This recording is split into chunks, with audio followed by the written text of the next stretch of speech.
याद आया, जिला बाराबंकी में तहसील फतेहपुर है, वहीं करीब में गांव एक शिकारी था मछली का। बूढ़ा बड़ा आदमी था, झूठ बहुत बोल लेता था। मछली शिकारी वैसो मछली तालाब में दरिया में होती है ना, छूट जाते हो कहते हैं ये 10 किलो से कम ही नहीं थी, ऊपर आ गई तो 1 किलो बच पाई। तो बेचारा समझ नहीं पाता था, उसमें ज्यादा छूट हो जाता था।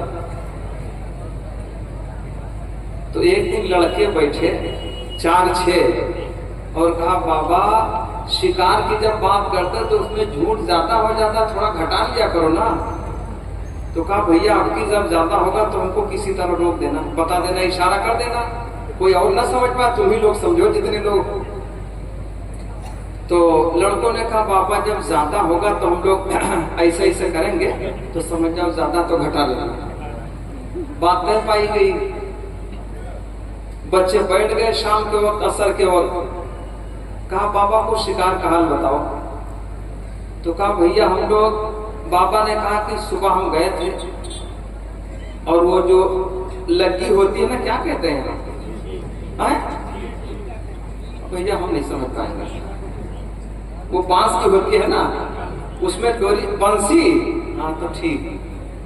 कहा उसमें चारा लगाए, जैसे उसको डाला एक रोहू ने पकड़ा, लेके भागा, जैसे ऊपर उठा के फेंका, पूरी जमीन हिल गई, 20 किलो का रोहू। अरे कहा बाबा बहुत है, 2 किलो की तो वो अंसी बंसी तोड़ के फेंक देगा, रोहू बड़ा ताकतवर होता है, और 20 किलो की बात करते हो। तो एक उसमें से ऐसे किया उसने। तो बाबा बोले भैया सुनो, कांटा पाट तोड़ लिए बैठे नहीं थे, लेकिन 15 किलो था, वो कम नहीं था। दूसरा फिर खांसा। अरे कहा इतना ज्यादा हम तौल के तो बैठे नहीं थे, लेकिन वो 10 किलो से कम बिल्कुल था ही नहीं। तीसरा फिर खांसा कि बाबा आप भी कुछ ऐसा है। तो कहा सुनो, खांसते खांसते मर भी जाओ सब लोग, हम 1 ग्राम कम अब नहीं कर पाए। कहा 20 और कहा आधे पे आ चुके हैं। तो जिसने 150 साल उम्र अपनी बताई